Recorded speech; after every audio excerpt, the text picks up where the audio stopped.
E hoje aqui no Movimento Online a gente conversa para mais uma entrevista da série de entrevistas do Movimento Saúde com a dentista especialista em estética, doutora Ariane Mendonça, que está no consultório dela por videoconferência. Doutora Ariane, muito boa tarde, obrigado por falar com o Movimento Online. Começo te perguntando, primeiro, para falar um pouco do seu trabalho, o que faz a doutora Ariane Mendonça e também o que mudou no trabalho da senhora com os tempos de pandemia.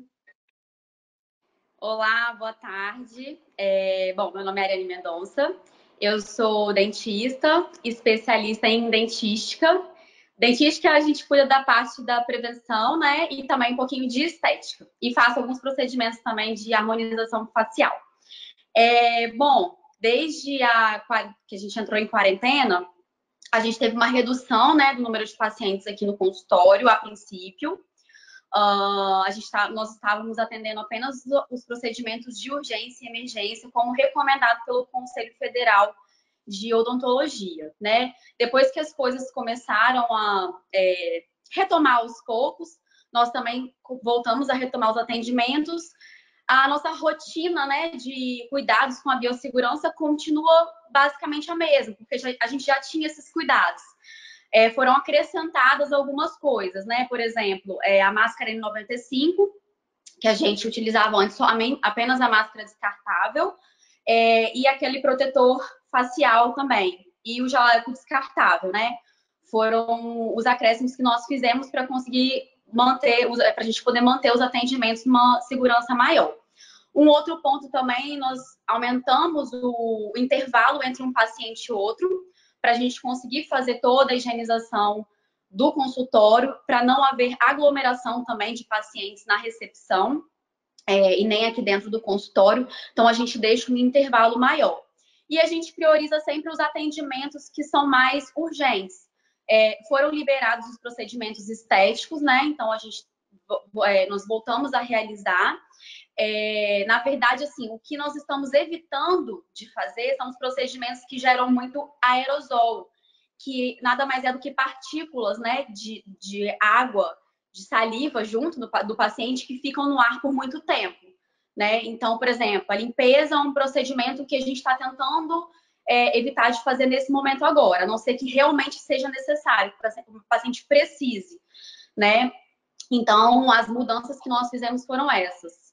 Doutora, em relação aos clientes que já estavam em tratamento, já tinham consultas marcadas periódicas com a senhora, o que foi feito no primeiro momento e como que a senhora está lidando com esses clientes e pacientes que já estavam em processo de tratamento com a senhora?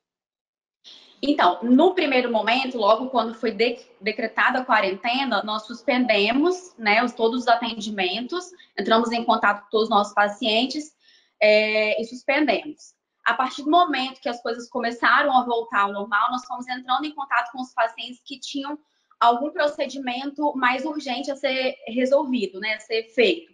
Exemplo, um paciente com um dente quebrado, um paciente com uma cárie muito grande, um paciente com dor, precisava fazer um canal, precisava fazer alguma extração. Então, a gente foi ligando para esses pacientes que tinham procedimentos que eram mais urgentes, né, para a gente ir atendendo primeiramente essa demanda, para depois a gente entrar em contato com os pacientes que tinham algum outro procedimento que poderia aguardar mais um pouco, né? E também os próprios pacientes foram entrando em contato, pedindo para agendar a consulta mais para frente, né? Alguns pacientes são de risco, então não podem mesmo comparecer ao consultório nesse momento. Então, foi o que a gente fez a princípio.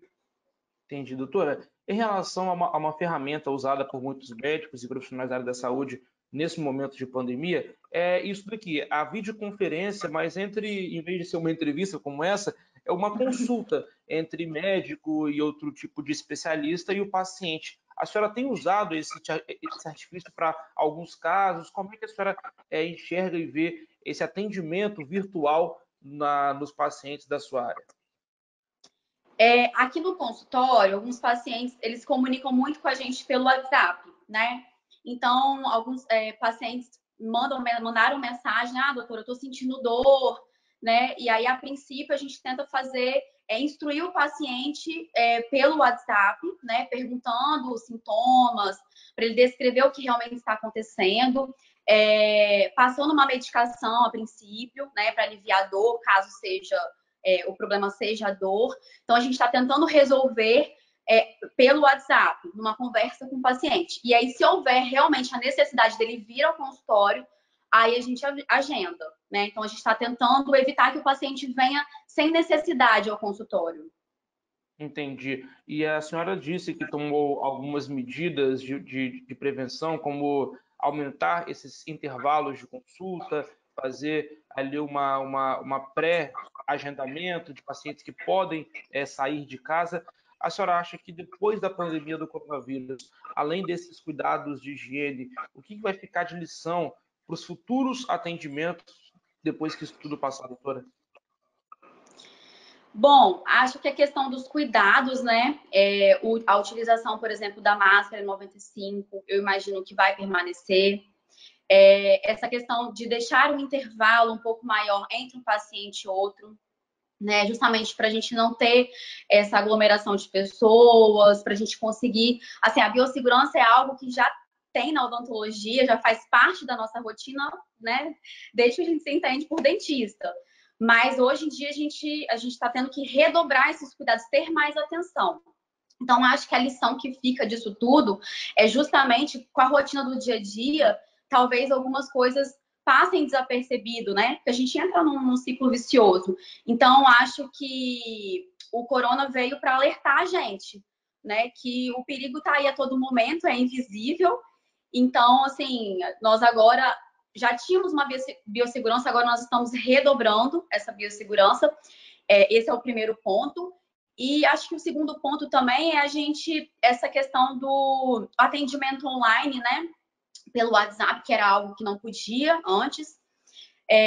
A gente ainda não sabe se isso vai permanecer depois, mas eu acho que é algo interessante também, para a gente fazer com que o paciente evite de vir ao consultório sem uma real necessidade, né? Porque muitas vezes isso acontece, os pacientes vêm aqui e uma simples conversa, né, por telefone ou pelo WhatsApp, a gente já teria resolvido o problema desse paciente.